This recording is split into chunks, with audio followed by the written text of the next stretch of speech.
婉拒了哈，欧尔班对瑞典作出警告，美国说了不算，瑞典加入北约的概率有多大呢？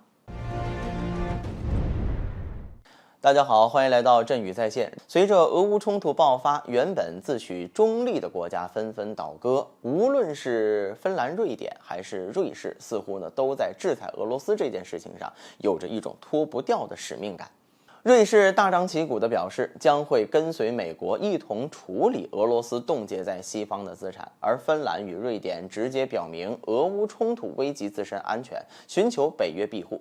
现如今呢，芬兰成功入约，瑞典呢被卡在了北约门口，很是尴尬。这究竟是怎么回事呢？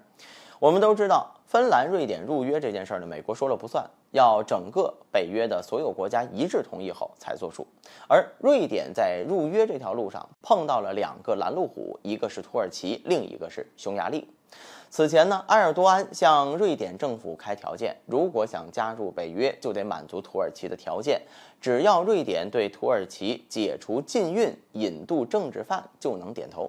那不过呢，因为瑞典国内的民众抗议，瑞典政府呢最终并未同意土耳其的要求。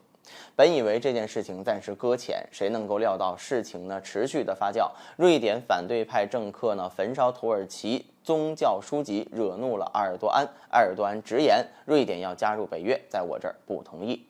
不过呢，这段时间土耳其正在进行下一轮总统选举，已经无力在这件事情上花费心思了。前阵子土耳其反对派称，若赢得大选呢，将批准瑞典加入北约。显然，土耳其是否会改变态度，还要在大选之后看谁掌握政权。不过，日前匈牙利总理欧尔班重新站出来，再次为瑞典加入北约按下暂停键。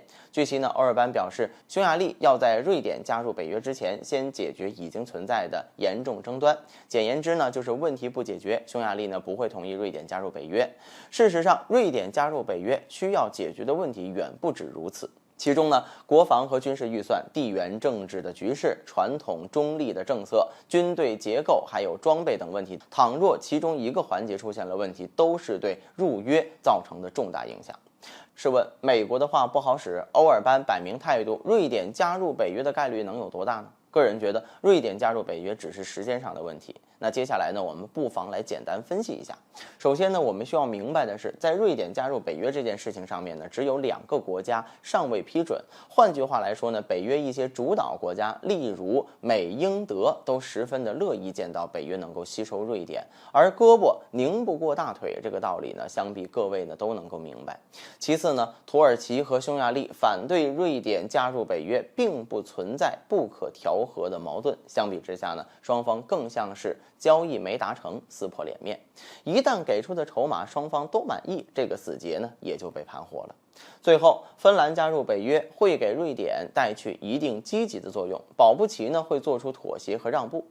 婉拒了哈，欧尔班对瑞典做出警告，虽说美国的话不作数，但瑞典加入北约呢只是时间问题。